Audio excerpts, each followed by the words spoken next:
Ay, wala akong nagawa. Ayaw niya pumasok.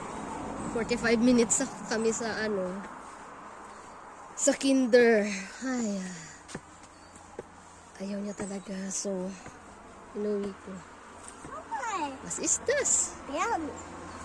Malamig na talaga. Guys, 3 sapaw na yung suot ni Mikey. Malamig pa rin yung mga kamay.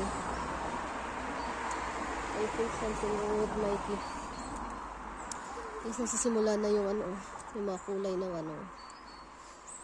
dahon nag-change. So, Mikey, Vita Gates, bitte. Loose gauge.